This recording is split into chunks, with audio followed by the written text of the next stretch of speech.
दोस्तों, दक्षिण भारत के संत नामदेव के जन्म के बारे में प्रामाणिक जानकारी उपलब्ध नहीं है, लेकिन इतना पता चलता है कि जिन्होंने इन्हें पाला उनका नाम दामोदर था। दामोदर की पत्नी का नाम गुणाबाई था। वे पंढरपुर में गोकुलपुर नामक गांव में रहते थे। भीमा नदी के किनारे इन्हें नामदेव शिशु की अवस्था में मिले थे। यही नामदेव के माता पिता माने जाते हैं। यह बात आज से लगभग 800 साल पहले की है। उनकी शिक्षा कहाँ हुई थी इसका भी पूर्णतः पता नहीं चल पाता।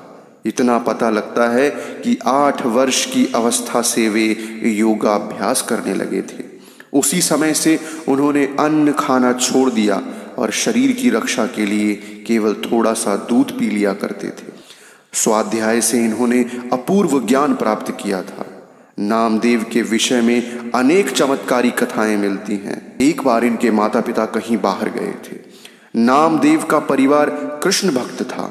घर में विट्ठलनाथ की मूर्ति स्थापित कर रखी थी, जिनकी प्रतिदिन पूजा होती थी।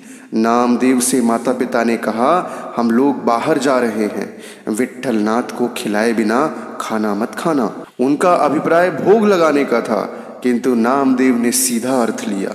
दूसरे दिन भोजन बनाकर थाल परोसकर मूर्ति के पास पहुंचे और विट्ठलनाथ से भोजन करने का आग्रह करने लगे। बारंबार कहने पर भी विट्ठलनाथ टस से मस न हुए। नामदेव झुंझलाकर वहीं बैठ गए। माता पिता की आज्ञा की अवहेलना करना वे पाप समझते थे। उन्होंने प्रतिज्ञा की कि जब तक विट्ठलनाथ भोजन नहीं ग्रहण करेंगे मैं यूं ही बैठा रहूंगा। कहा जाता है कि नामदेव के हठ से विट्ठलनाथ ने मनुष्य शरीर धारण कर भोजन ग्रहण किया। नामदेव के पिता घर लौटे तो उन्होंने यह घटना सुनाई। सहसा उन्हें विश्वास नहीं हुआ, किंतु जब बार बार नामदेव ने कहा तब उनके आश्चर्य का ठिकाना न रहा। वे जानते थे कि बालक कभी झूठ नहीं बोलेगा। उन्होंने कहा, बेटा तू भाग्यवान है, तेरा जन्म लेना इस संसार में सफल हुआ। भगवान तुझ पर प्रसन्न हुए और स्वयं तुझे दर्शन दिए। नामदेव यह सुनकर पुलकित हो गए और उसी दिन से दूनी लगन से पूजा पाठ करने लगे। एक दिन नामदेव औषधि के लिए बबूल की छाल लेने गए। पेड़ की छाल उतारी ही थी कि उसमें रक्त के समान तरल पदार्थ बहने लगा। नामदेव को ऐसा लगा कि जैसे उन्होंने मनुष्य की गर्दन पर कुल्हाड़ी चलाई है। पेड़ को चोट पहुंचाने का इन्हें पश्चाताप हुआ। उसी दिन उन्हें वैराग्य उत्पन्न हो गया और वे घर छोड़कर चले गए। घर छोड़ने के बाद ये देश के अनेक भागों में भ्रमण करते रहे, साधु संतों के साथ रहते थे और भजन कीर्तन करते थे।